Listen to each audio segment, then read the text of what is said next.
Yeah. So if somebody is overwhelmed, here's the first thing I would say. But just like I was just saying, like stressing about this stuff isn't good for your health. So sometimes the secret here is leaning in and what can you handle today? What can you uh, do productively to nourish yourself as a form of self-respect and self-nourishment do today?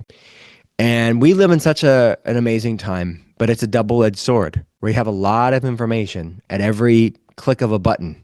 You could scroll endlessly and learn endlessly and listen to all amazing podcasts, read all the amazing books, and just, yeah, use AI to learn even more. It's like the human body wasn't necessarily meant to consume that amount of information, and especially when you don't feel well. Especially when you don't feel well.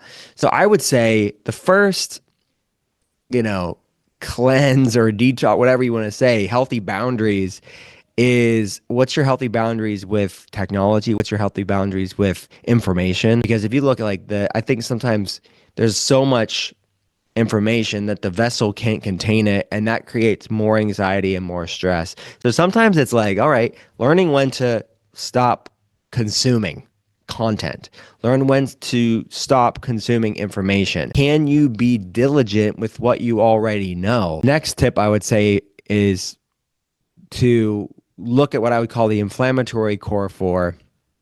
And if I could add plus one, it would be things like, which you touched on briefly, but if you haven't taken this out of your diet, then I would start doing that.